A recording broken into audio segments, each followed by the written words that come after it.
Hello everyone. So in today's video we are going to discuss programming our selling history page.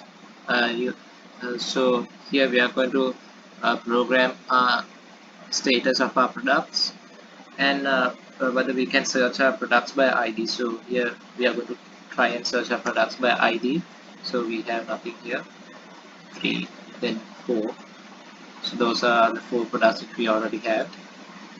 Otherwise we are going to search by date. So I'm going to click from a range from 1 to 2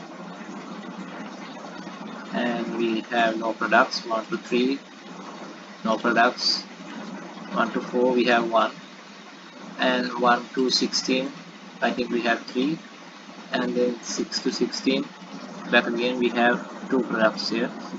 And I'm going to refresh the page, and here I'm going to click on confirm order. So here we are able to change the order of our the status of our products which are already have been sold. So now we can set them. Now all of them are packing, and if I click it again, they have been dispatched, and now it has been sent for shipping and finally delivered.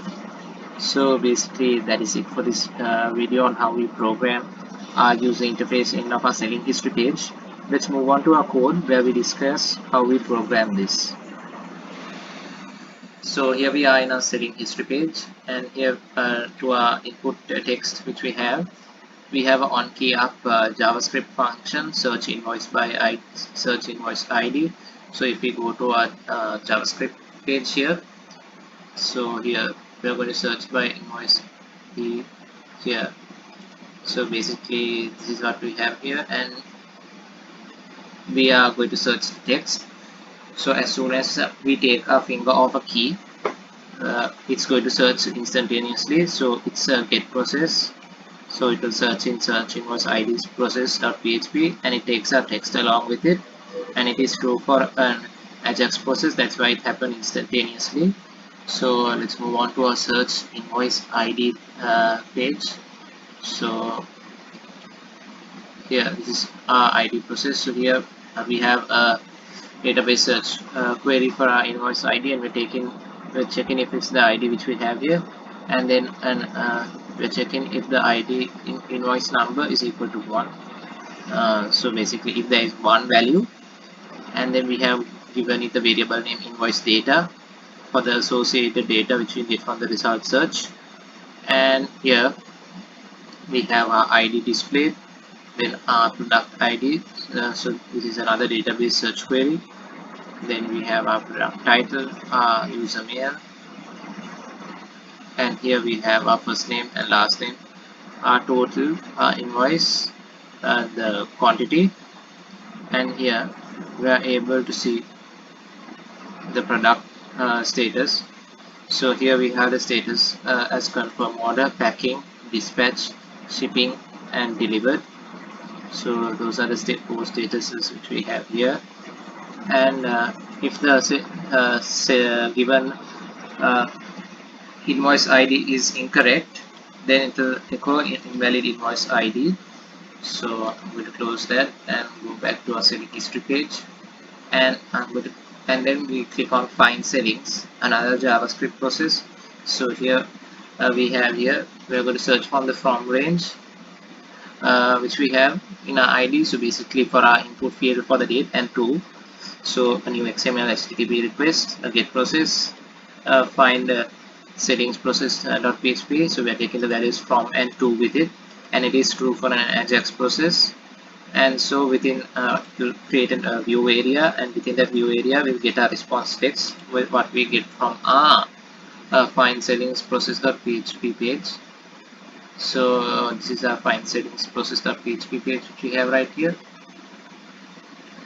So this is similar to search invoice by ID, but here we are checking if the dates are correct. So if the dates are the dates which we are given here, and it will apply if there are no, if the dates given are both, if one is empty. So basically if there is a to date, if there's from date alone, if there's a to date alone, and if both are empty. So basically the code here is the same as it was in our previous search. Now I'm going to move on to our final JavaScript process which we have for this program. So I'm going to close this and go back to our setting history. So here, as soon as we click on one of these, so basically we have confirm order, packing, dispatch, shipping, and delivered. So basically the status numbers 4, 3, 2, 1, and 0. As soon as we click on this JavaScript function, it's going to take our product ID along with it. And here, as we have in our JavaScript function, change invoice status by ID, we have the response text, and if t is equal to 1, if the response text which we get is equal to 1, 2, 3, or 4, the attributes are going to change as follows. So here a red color button, a light blue, a dark blue, and a red. So this button is a yellow button, and finally it will we'll be getting the output which is here in this page, change invoice status process.php. So basically we have a database search query to search all from a invoice table, and here we have given status ID and linked it to the value status, and we have given the name new status and linked it as 0. So its status ID is 0, and as soon as it's clicked, it's set to 1. If it is 1, the new status is set to 1, and if it is already 1 and it's clicked again, the new status becomes 2, and so on. The loop goes all the way until 4, and it ends at 4.